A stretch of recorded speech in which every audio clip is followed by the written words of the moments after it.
I'm going to tell you how Spider-Man came into being.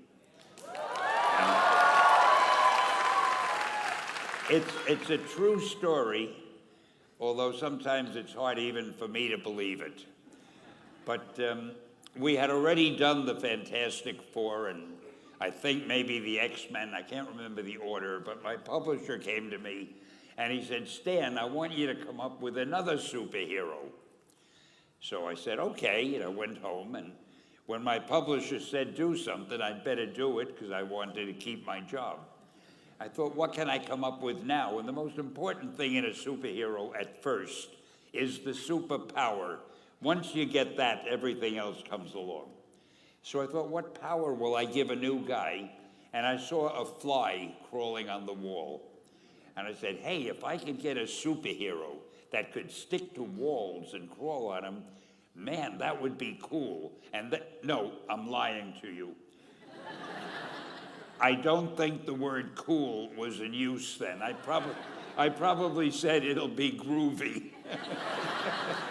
I'll never lie to you. So I thought that was good. Now I needed a name. So I said, well, let's see, Fly Man, Mosquito Man.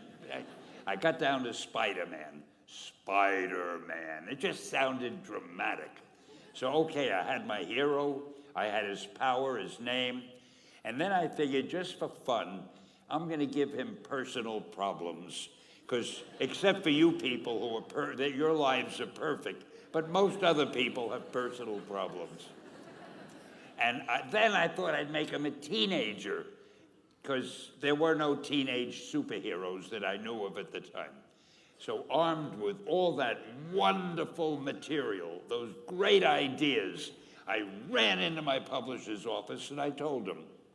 This was my reaction, the reaction he gave me.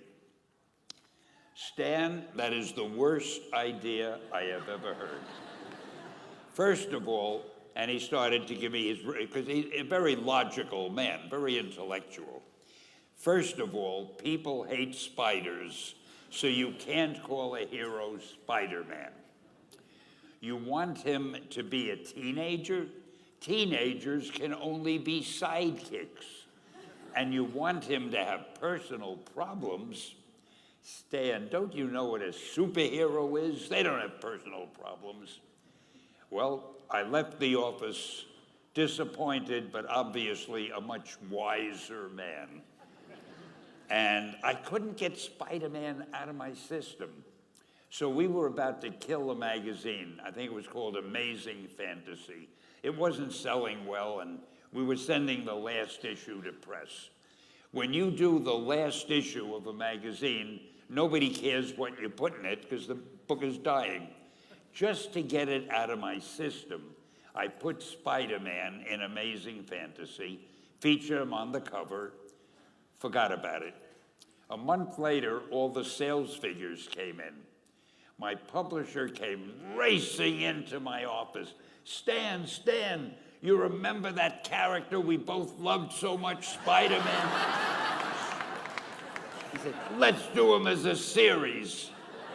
Now, why am I telling you this?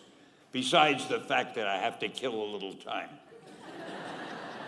If you have an idea that you genuinely think is good, don't let some idiot talk you out of it. Now, that doesn't mean that every wild notion you come up with is going to be genius, but if there is something that you feel is good, something you want to do, something that means something to you, try to do it, because I think you can only do your best work if you're doing what you want to do, and if you're doing it the way you think it should be done, and if you can take pride in it after you've done it, no matter what it is, you can look at it and say, I did that, and I think it's pretty damn good. That's a great feeling. So don't let idiots talk you out of something that you think is good.